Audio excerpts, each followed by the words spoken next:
Olá, tudo bem? Seja muito bem-vindo ao nosso encontro da disciplina de Noções de Direito Administrativo. Neste bloco, nós vamos falar sobre as organizações que integram o terceiro setor, trazendo aqui as principais diferenças. Para a gente começar, você precisa saber o que é esse chamado terceiro setor. Ora, se existe um terceiro setor, é porque também existe um primeiro e um segundo setor no âmbito da economia. O primeiro setor é composto pela administração pública. Quando estudamos a estrutura do Estado, a organização administrativa, normalmente nós estudamos o Estado. O segundo setor é composto pelo mercado, ou seja, pelas pessoas jurídicas de direito privado que possuem intuito lucrativo, as empresas em geral. E o terceiro setor é composto por pessoas jurídicas privadas, porém sem fins lucrativos, que atuam em áreas complementares ao Estado. Atuam em áreas, por exemplo, como ressocialização social, saúde, educação, meio ambiente. São pessoas que não integram o Estado, mas que executam atividade de interesse público, muitas vezes sem fins lucrativos. Então, é preciso ter em mente que o terceiro setor não integra o primeiro, não faz parte da administração pública, mas atua ao lado do Estado muitas vezes. Por isso que também chamamos essas entidades do terceiro setor de entidades paraestatais, porque atuam ao lado do Estado. E aqui nós vamos comentar três. Basicamente, como entidade do terceiro setor, nós temos 5, 2 que praticamente não caem e 3 que caem bastante. Vamos lá. Quando falamos, então, em entidades do terceiro setor ou entidades paraestatais, nós temos essas duas primeiras que caem pouco. Serviço Social Autônomo, que é o Sistema S, SESI, SESC, SENAI, etc. E também entidades de apoio, que são entidades que funcionam ao lado de universidades e hospitais. Mas o que mais realmente cai em prova são essas três: OS, OCIP e OSC. OS significa Organização Social, OCIP significa Organização da Sociedade Civil de Interesse Público e OSC significa Organização da Sociedade Civil. Marcílio, essas siglas caem em prova? Podem cair, mas normalmente as provas acabam detalhando o nome completo para você saber. O que as provas realmente gostam de cobrar no que diz respeito a essas entidades que atuam ao lado do Estado? Primeiro, as características distintivas. Existe uma lei destinada a regular OS, existe uma lei destinada a regular OCIP e existe uma lei destinada a regular OSC. Inclusive, a Lei 13.019 vem sendo muito cobrada em prova. Então, entender o que distingue OS, OCIP e OSC é muito importante.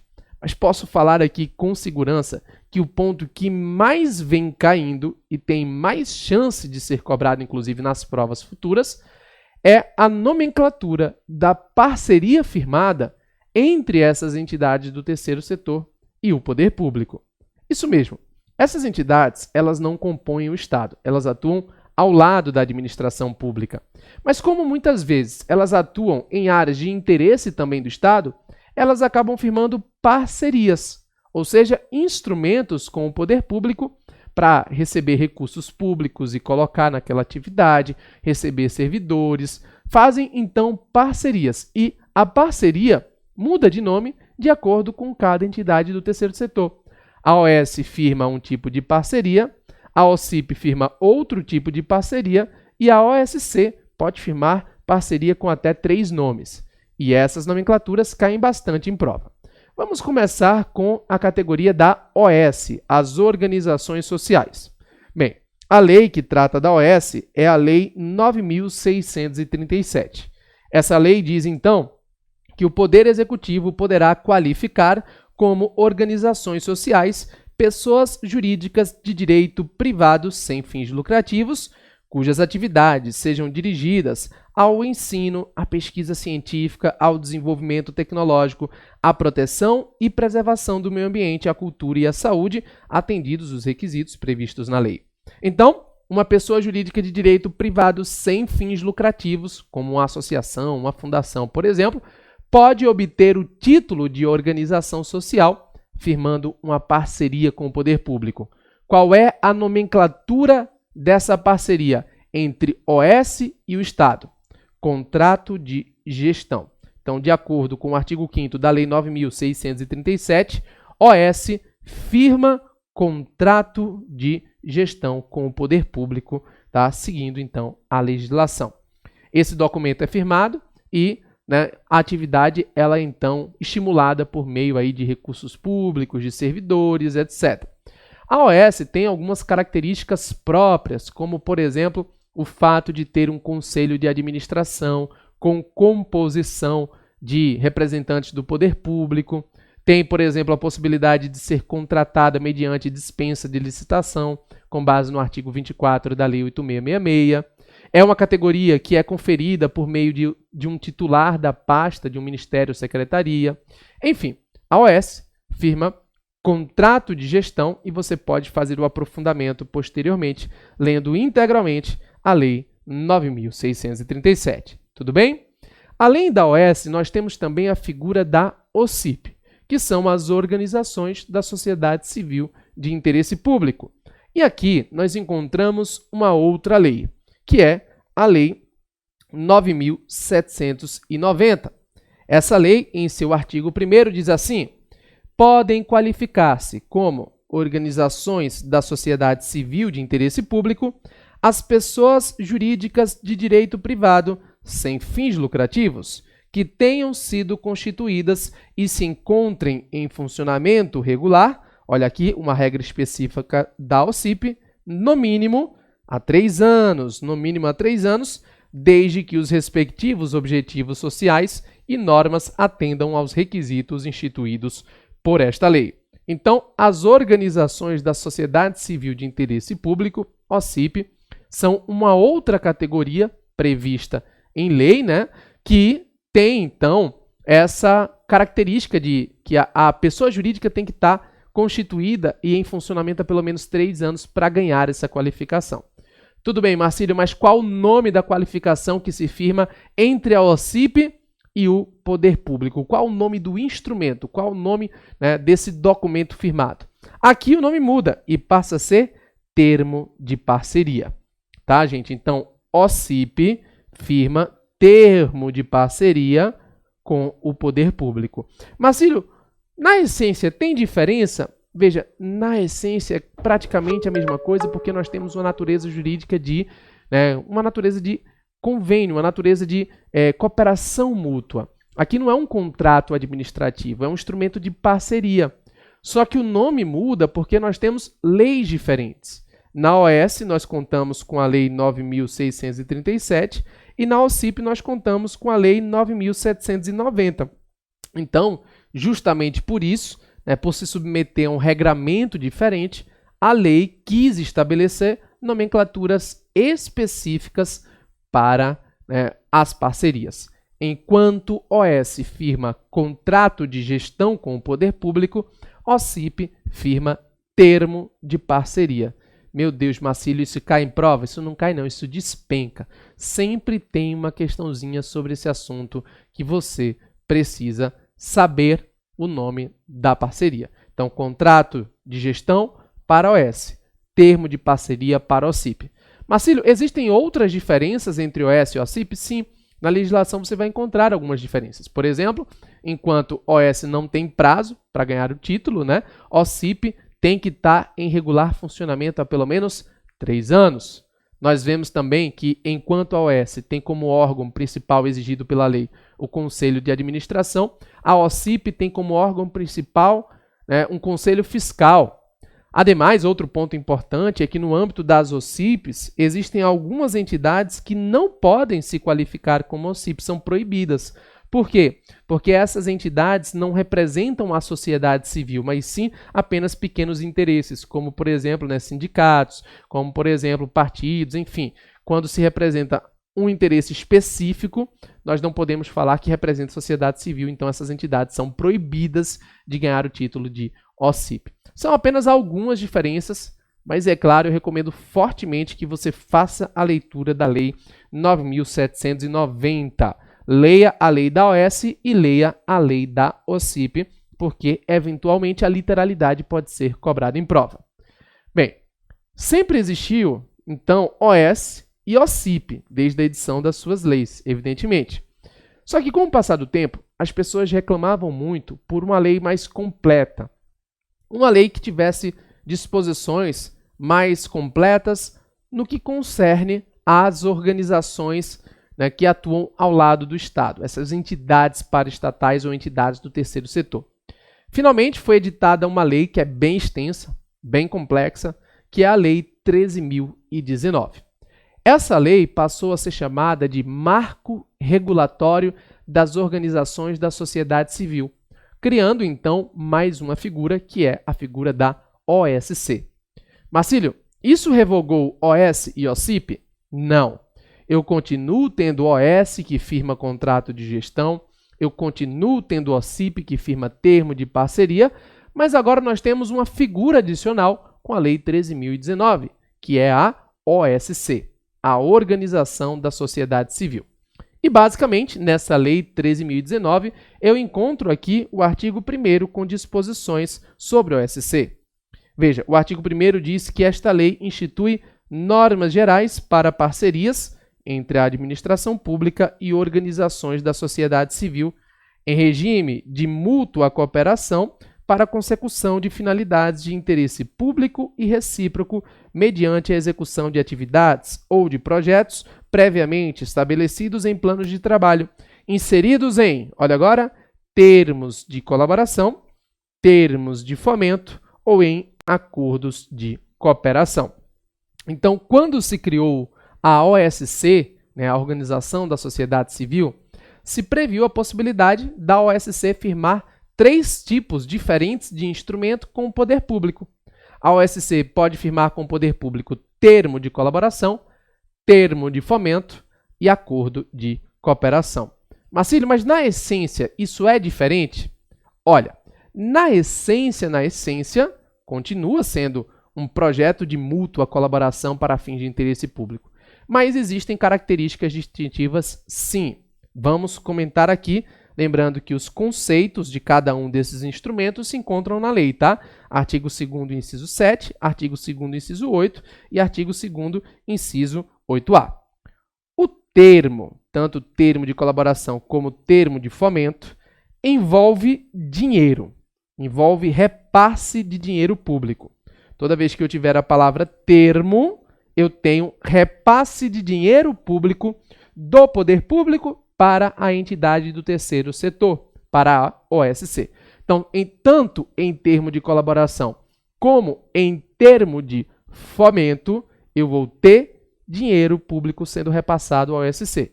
Tá, Marcílio, mas então qual a diferença entre termo de colaboração e termo de fomento? A diferença está na iniciativa. Tá? Se a iniciativa, cuidado, tá? Se a iniciativa foi dada pelo poder público, o próprio poder público estimulou a afirmação deste termo, o nome será então termo de colaboração. Por quê? Porque a OSC está vindo colaborar com o poder público. Se a iniciativa, por outro lado, foi da OSC, a própria OSC apresentou uma manifestação de interesse, provocou a administração e isso resultou na afirmação do documento, nós chamamos de termo de fomento. Por quê? Porque a administração pública estará fomentando a atividade. Então, veja, nos termos, termo de colaboração e termo de fomento, eu preciso analisar a iniciativa para saber, né, se é termo de colaboração ou termo de fomento. Se a iniciativa é da administração pública, termo de colaboração. Se a iniciativa é da OSC, termo de fomento. Tudo bem, Marcílio, mas falta um. E o acordo de cooperação? No acordo de cooperação, eu utilizo quando não tem dinheiro público repassado. Quando é um acordo para cooperar, sem verba pública, eu chamo de acordo de cooperação. Ah, Marcílio, e se a iniciativa... Não, esqueça a iniciativa. Aqui basta não envolver dinheiro público e então nós chamamos de acordo de cooperação. Então, OSC pode firmar 3 tipos diferentes de parceria. E isso cai muito em prova. OS firma contrato de gestão, OCIP termo de parceria e OSC pode firmar termo de fomento, termo de colaboração e acordo de cooperação. Ok? Espero que você tenha entendido, me coloco à sua disposição. Um forte abraço e até a próxima. Valeu, pessoal! Vamos então para mais um bloco com a nossa disciplina Noções de Direito Administrativo. Agora nós vamos falar sobre as chamadas empresas estatais. São empresas, pessoas jurídicas de direito público, mas que integram a administração pública. Bem, não sei se você lembra, mas a administração pública pode ser dividida em 2 tipos. A administração pública direta, que é composta pelos entes federativos, União, Estados, DF e municípios, e a administração pública indireta, que é composta por autarquias, fundações, empresas públicas e sociedades de economia mista. Quando nós falamos em empresas estatais, nós estamos falando nessas 2 últimas, empresas públicas e sociedades de economia mista. E aqui nós vamos falar um pouquinho sobre o regramento dessas empresas estatais e o que normalmente cai em prova. Bem, a primeira coisa que você precisa ter em mente é que o Estado ele não foi concebido para ficar criando empresa para concorrer no mercado privado. O Estado ele não foi pensado para criar, por exemplo, uma loja para vender roupa no shopping. Não, o Estado foi pensado para prestar serviços públicos. O desenvolvimento de atividade econômica pelo Estado só pode acontecer de maneira excepcional e quando preencher requisitos constitucionais. Quem diz isso é o artigo 173 da Constituição. Esse dispositivo, vale a pena a leitura, diz que o Estado só pode intervir diretamente no domínio econômico quando necessário, aos imperativos de segurança nacional ou relevante interesse coletivo. Então, quando for uma questão de soberania, de segurança nacional, ou quando for uma questão de relevante interesse coletivo, o Estado, então, poderá criar empresas que integram a administração pública. São empresas que terão personalidade jurídica de direito privado, mas que farão parte da administração pública indireta. Bem, a própria Constituição disse que isso é possível, então, em casos excepcionais. E, é claro, para que a administração pública possa fazer isso, exige-se lei, edição de lei. Nós temos, então, 2 atos normativos que falam da empresa pública e da sociedade de economia mista, bem como de suas subsidiárias, ou seja, sobre as empresas estatais. Você vai encontrar essas nomenclaturas, essas entidades, no Decreto-Lei 200, que está mais ultrapassado, e também na Lei 13.303, que é a Lei das Estatais, tá, gente? E quando nós falamos, então, em empresas estatais, nós estamos trabalhando 2 figuras principais. Estamos falando na empresa pública e na sociedade de economia mista. Vale destacar, gente, que apesar da nomenclatura, tanto a empresa pública como a sociedade de economia mista são pessoa jurídica de direito privado, tá? Pessoa jurídica de direito privado. O que distingue são algumas características legais e o fato delas serem integrantes da administração pública indireta. Elas se submetem, portanto, ao regramento privado, mas possuem uma lei específica que trata dessas empresas, que é o Estatuto das Estatais. Lembrando que a finalidade dessas empresas deve ser atender sempre o fundamento constitucional. Lembre-se que lá na Constituição nós teremos, então, o artigo 173, dizendo que só é possível criar essas entidades, empresa pública e sociedade de economia mista, quando imprescindível, né, aos imperativos de segurança nacional ou relevante interesse coletivo. A primeira coisa que você precisa saber e que cai em prova sobre essas empresas estatais diz respeito à diferenciação entre elas. Porque os pontos em comum são simples, né? Você tem pontos em comum aqui, ó. O fato de serem pessoa jurídica de direito privado, o fato de se submeterem ao regime jurídico privado, o fato de desenvolverem como regra uma atividade econômica concorrencial no mercado, e assim por diante. Mas o que nos traz de diferença o nosso ordenamento jurídico, em especial a Lei 13.303, quanto à empresa pública e à sociedade de economia mista? Durante muito tempo, a diferença entre essas entidades era trazida pela doutrina. Hoje, nós temos a característica de ambas muito claramente definidas lá na Lei 13.303.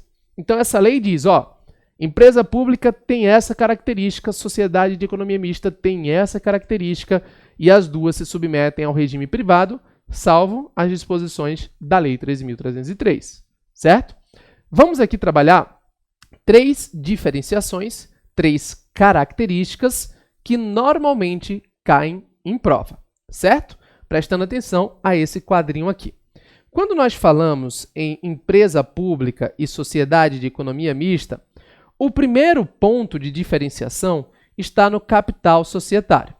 Enquanto a empresa pública tem um capital detido 100% por pessoas jurídicas de direito público, o capital da sociedade de economia mista é um capital misto, sendo que a maioria das ações com direito a voto ficam sob propriedade de pessoa jurídica de direito público. Perceba que exatamente essa característica, é exatamente esse ponto que faz o nome ser diferente. Empresa pública é assim chamada não porque a pessoa jurídica é de direito público, porque não é. Empresa pública tem personalidade jurídica de direito privado. Na hora da prova, o cara confunde, né? Empresa pública, pessoa jurídica de direito público. Não. Empresa pública tem personalidade jurídica de direito privado, mas recebe essa denominação porque 100% do seu capital é detido por pessoas jurídicas de direito público. Então, 100% do capital de uma empresa pública é detido pela União, pelos estados, pelos municípios ou pelo Distrito Federal. Exemplo de empresa pública. Nós temos, como exemplo de empresa pública, a Caixa Econômica Federal. De outro lado, o nome Sociedade de Economia Mista é definido também por conta do capital. Afinal de contas, o capital é misto. Por isso, o nome Sociedade de Economia Mista. Só que muito cuidado. No âmbito da Sociedade de Economia Mista, nós teremos parte do capital, sim, privado. Parte do capital dessa empresa detido por entes privados. Mas esse capital ele deve ser minoritário. A maioria das ações com direito a voto no âmbito da Sociedade de Economia Mista devem ser detidas por pessoas jurídicas de direito público para que continue sendo configurado como uma sociedade de economia mista. Um exemplo que nós temos dentro do nosso ordenamento jurídico, dentro do Brasil, é a Petrobras, o Banco do Brasil, que são empresas estatais qualificadas como sociedades de economia mista, ok? Então, enquanto empresa pública tem 100% do seu capital detido por pessoas jurídicas de direito público, na sociedade de economia mista nós temos um capital misto, havendo um percentual privado. Marcílio, mas espera aí. Então a sociedade de economia mista não integra o Estado? Errado. Sociedade de economia mista integra sim a administração pública indireta. Isso porque, nós sabemos que a maioria das ações com direito a voto pertencem ao Estado. Então, continua com essa qualificação. A segunda diferenciação está na forma societária. Empresa pública, de acordo com a Lei 13.303, pode adotar qualquer forma societária. Então, pode ser uma SA, pode ser uma limitada, pode ser qualquer forma societária admitida pelo ordenamento jurídico brasileiro. O poder público vai definir como é que se cria essa empresa pública com que tipo de forma societária.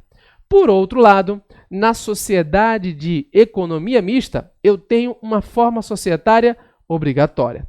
A sociedade de economia mista deverá sempre ser criada no formato SA, Sociedade Anônima. Sempre, sempre, sempre SA, e o seu capital, portanto, é composto por ações. Então, enquanto empresa pública pode ter qualquer forma societária, sociedade de economia mista tem que ser no modelo de SA. Isso também cai bastante em prova, essa diferenciação que nós estamos trabalhando aqui. Tudo bem? Um último ponto que vale a pena aqui destacar para você diz respeito a um contexto da nossa Constituição, ou seja, sobre competência para processar e julgar demandas que envolvam empresa pública ou sociedade de economia mista federal. De acordo com o artigo 109, inciso 1 da Constituição, ações ajuizadas contra empresa pública federal tramitam no âmbito da Justiça Federal. Se você propõe, por exemplo, uma ação contra a Caixa Econômica Federal, é a Justiça Federal que julgará essa demanda. Por outro lado, se a ação é proposta contra uma sociedade de economia mista federal, mesmo sendo essa sociedade de economia mista federal, o julgamento é feito pela Justiça Estadual. E por que isso acontece? Porque não há previsão no artigo 109, inciso 1 da Constituição, para processar e julgar ações contra sociedades de economia mista federal. Então, apenas demandas contra empresas públicas federais são julgadas na Justiça Federal. E aí eu separei alguns aspectos dos regimes jurídicos dessas empresas estatais que vale aqui mencionar. Começando pela criação e extinção. Cuidado! Uma empresa estatal, seja ela empresa pública ou sociedade de economia mista, ela tem uma lei editada primeiro, autorizando a criação desta entidade. E depois, os atos constitutivos devem ser registrados no órgão competente. Isso é muito importante. A lei, ela não cria uma empresa estatal. A lei, ela não tem a capacidade de criar uma empresa estatal. Ela apenas autoriza a criação.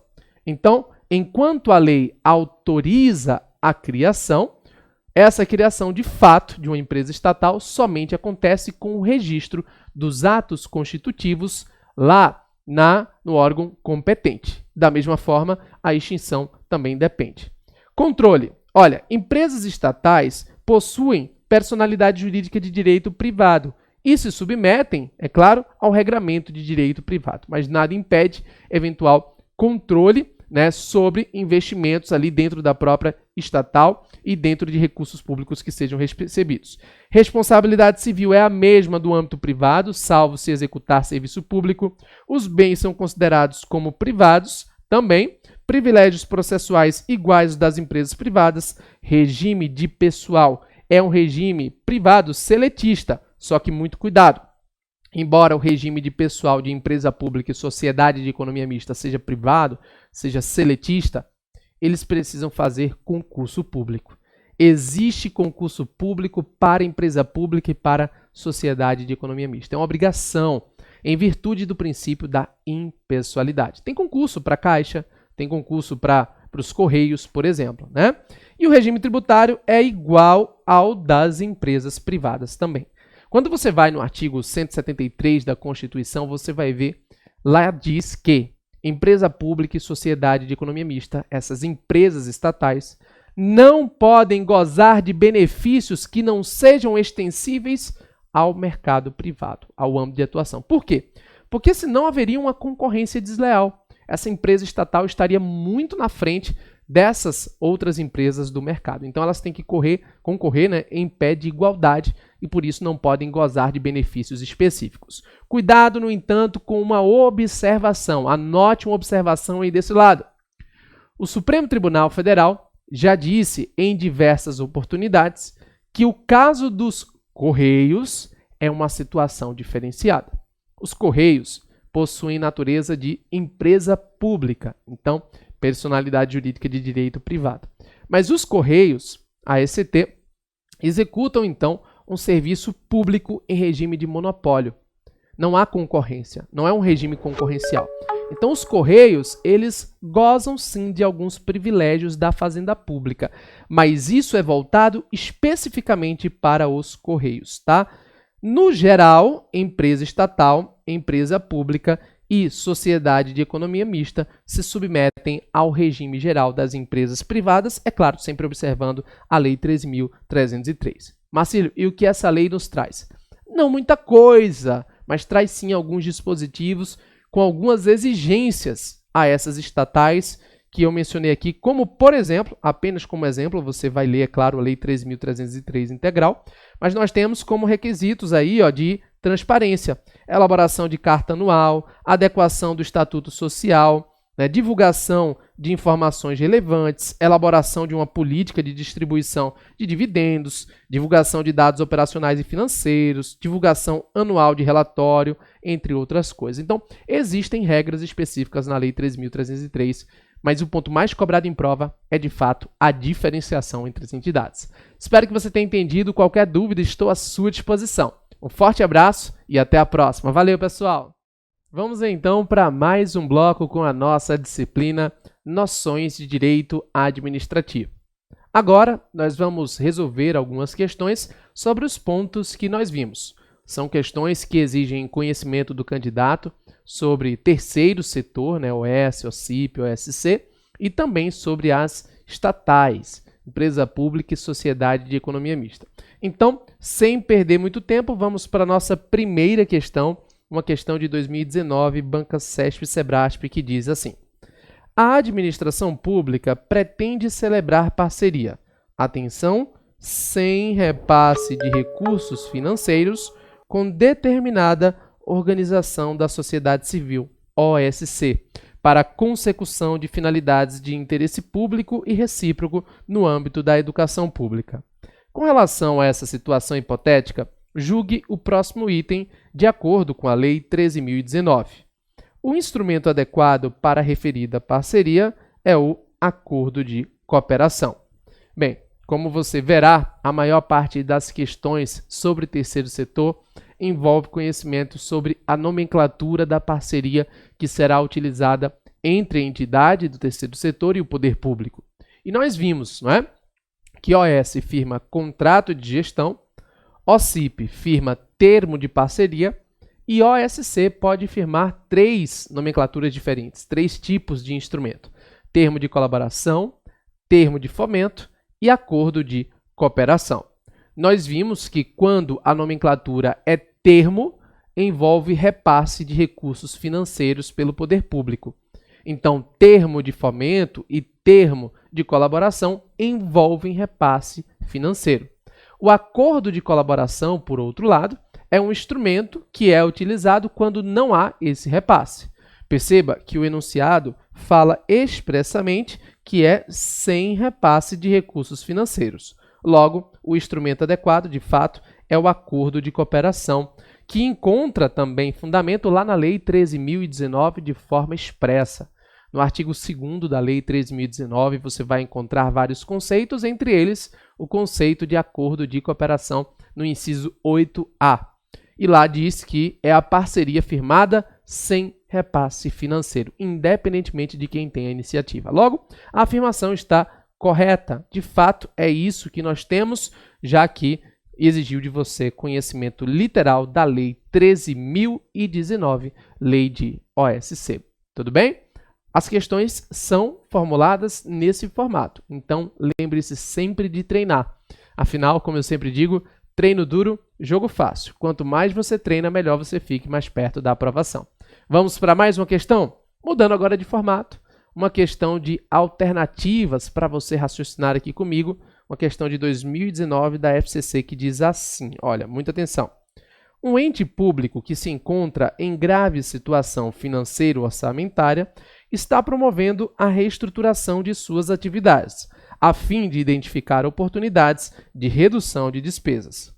A Secretaria de Cultura do ente administra alguns equipamentos públicos de grande relevância, os quais, embora tenham bom histórico de visitação, representam parcela significativa do custeio do órgão.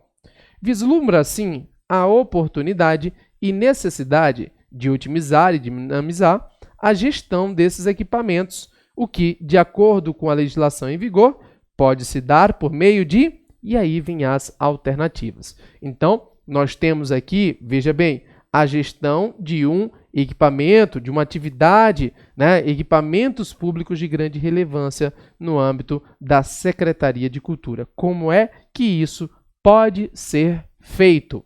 E aí nós encontramos então as alternativas e a letra A diz assim: letra A, celebração de contrato de gestão com a pessoa jurídica de direito privado qualificada como organização social, com estabelecimento de metas para a prestação e melhoria dos serviços. Ora, de fato, é possível firmar contrato de gestão com OS e é possível que tenhamos então essa OS desempenhando uma atividade para um serviço como esse, uma atividade de conjunção de esforços, mas vamos ver as demais. Letra B. Celebração de convênio com entidades do terceiro setor, estabelecendo remuneração paga pelo poder público pela prestação dos serviços a serem explorados. Errado, porque neste caso não é convênio, tem a nomenclatura específica, não é mesmo? A nomenclatura que pode ser contrato de gestão, termo de parceria, embora a natureza seja de interesse mútuo. Letra C. Formalização de contrato de permissão de serviço público, cabendo à empresa contratada extrair remuneração exclusivamente da exploração da própria atividade. Também não é um caso aqui de exploração de serviço público, porque não há um serviço público propriamente dito, não é a ser explorado por meio de permissão.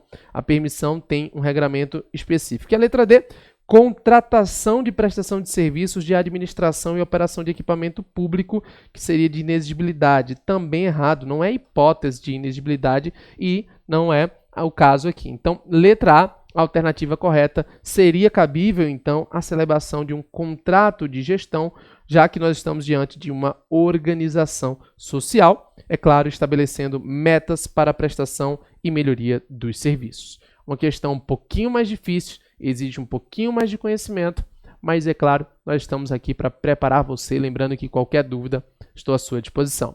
Mais uma questão na tela, vamos lá, olha aí. Uma questão agora de 2017, diz assim: as organizações da sociedade civil de interesse público, ou seja, OCIP, são pessoas jurídicas de direito privado sem fins lucrativos, regulamentadas por lei, Lei 9.790. Nesse contexto, não são passíveis de qualificação como OCIP, exceto... Então, olha que interessante. Essa questão está exigindo de você conhecimento sobre a lei das OCIPs. E nós vimos que OCIP firma com o poder público o chamado termo de parceria. Mas existem algumas entidades que estão proibidas de se qualificarem como OCIP. Essas entidades que estão proibidas são aquelas que não representam o interesse da sociedade civil como um todo, mas apenas de parcelas de categorias. Nesses casos, como não há representação da sociedade civil como um todo, mas sim de uma parcela de interesse, não se enquadra dentro da finalidade de um OCIP. Então, o que ele quer aqui é as entidades que não podem receber, né, a qualificação como OCIP, exceto, essa é uma questão sacana. Então, ele quer que você marque a alternativa que representa uma hipótese que pode se qualificar como OCIP. Olha, organizações partidárias podem se qualificar como OCIP? Organização partidária. Representam o interesse geral ou representam o interesse específico? A organização partidária, o interesse daqueles que estão alinhados ideologicamente. Então, errado. Cooperativas também representam o interesse dos cooperados. Também, né, não pode se qualificar como OCIP. Letra C. Fundações, sociedades civis ou associações de direito privado criadas por órgão público ou fundações públicas. Também, aqui, não pode se qualificar como OCIP, de acordo com a lei. Letra D. Organizações sem fins lucrativos, focados na promoção da cultura, defesa ou conservação do patrimônio histórico e artístico. Opa, essa aqui pode se qualificar como OCIP. Letra A fala sociedade comercial, e sociedade comercial não pode. Então, o correto a ser marcado é letra D. Organizações sem fins lucrativos, focados aí na produção da promoção da cultura, defesa e conservação do patrimônio histórico e artístico, podem se qualificar, então, como OCIP e, eventualmente, firmar o que a gente chama de termo de parceria, tá? É muito importante memorizar a nomenclatura dos instrumentos que são firmados entre a entidade do terceiro setor e o poder público. Vamos então para mais uma questão? Respira fundo, lembre-se sempre de treinar. Treino duro, jogo fácil. Uma questão agora de 2020, Banca CESP-Sebrasp, que diz assim: a administração indireta inclui as sociedades de economia mista, cujos agentes são... Agora nós temos uma questão que está cobrando conhecimento seu sobre as entidades da administração pública indireta, mais especificamente sobre as empresas estatais, empresa pública e sociedade de economia mista. E o que ele quer saber nessa questão é a natureza jurídica do vínculo dos agentes de uma sociedade de economia mista. O que eles são? Servidores públicos, empregados públicos, regidos pela CLT, regime estatutário? Ah, Marcília, mas isso envolve conhecimento sobre o tópico de agentes públicos. Também, de certa maneira, mas está dentro aqui das entidades estatais que a legislação define o seu regimento jurídico. Devemos lembrar que sociedade de economia mista possui personalidade jurídica de direito privado, submetendo-se, portanto, ao regime jurídico de direito privado. Não é mesmo? Então, vamos lá. Olha aí, letra A. Os agentes são empregados públicos, regidos pela CLT e sujeitos às normas constitucionais relativas a concurso público e vedação de acumulação remunerada de cargos públicos. Será? Veja, o regime é seletista? Sim. Além disso, é chamado de empregado público? Sim. Mas se submete a disposições constitucionais? Sim. Tem que fazer concurso público, tem concurso para a Caixa, tem concurso para o Banco do Brasil, tem concurso para os Correios. E, além disso, se submete, à vedação de acumulação de cargos públicos. Parece-me que a letra A é a correta. Vamos ver o erro das demais. Letra B.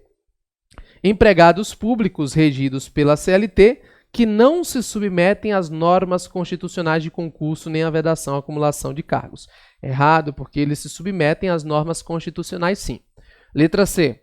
Empregados públicos regidos pela CLT e sujeitos às normas constitucionais relativas a concurso público, mas não à vedação acumulada remunerada de cargos públicos. Também está errado, porque a vedação de acumulação se aplica sim a emprego. Letra D.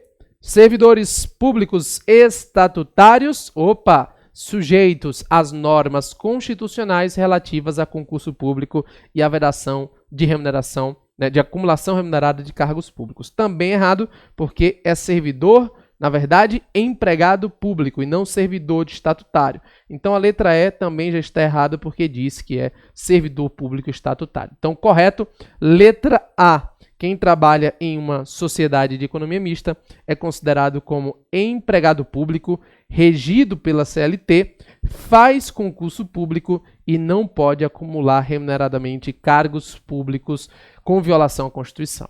Ok? Então, essa é uma questão que acaba exigindo conhecimento do candidato sobre o regime jurídico de sociedade de economia mista. Bora variar, bora fazer mais uma questão aqui diferente para você fixar. Olha aí.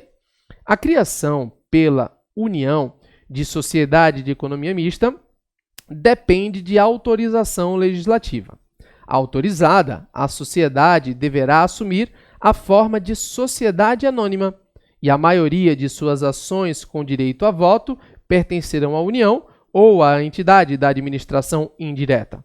Veja, o que ele quer de você aqui é o conhecimento sobre as características de uma sociedade de economia mista, levando em consideração a Lei 13.300, o Estatuto das Estatais, que diferencia empresa pública de sociedade de economia mista. E nós vimos que as duas principais características de uma sociedade de economia mista são, primeiro, o capital, que é detido majoritariamente pelo poder público. As ações com direito a voto devem pertencer majoritariamente às pessoas de direito público e um percentual privado minoritário. E a segunda característica é que deve ser também constituída na forma de SA obrigatoriamente. Então, essa afirmação está correta, a questão está correta, já que nós temos aqui a exigência de característica distintiva da SA, da Sociedade de Economia Mista, como SA enfim, esse é um ponto que cai bastante, então fique muito atento. Bora fazer mais uma para a gente poder fechar. Olha aí, uma questão de 2015, banca CESP-Sebrasp diz assim: o simples fato do poder público passar a deter maioria do capital social de uma empresa privada e a transforma em sociedade de economia mista, independentemente de autorização legal. Será? Errado. Nós vimos que para existir uma sociedade de economia mista é necessário uma autorização em lei. Nós temos uma autorização legal, depois com o registro dos atos constitutivos na junta comercial ou no cartório de pessoas jurídicas, de acordo com a situação. Tudo bem? Mais uma, só para a gente fechar, ainda dá tempo de fazer mais uma, né? Olha aí. Pertence à Justiça Federal a competência para julgar as causas de interesse de empresas públicas, dado o fato de prestarem serviço público, ainda que detenham personalidade jurídica de direito privado. Calma, isso está errado. Compete à Justiça Federal julgar causas contra empresas públicas federais, não contra todas as empresas públicas. Então, essa afirmação está errada. Beleza? Espero que você tenha entendido. Qualquer dúvida, estou à sua disposição. E no próximo bloco faremos mais algumas análises sobre outros temas. Valeu, pessoal. Até a próxima.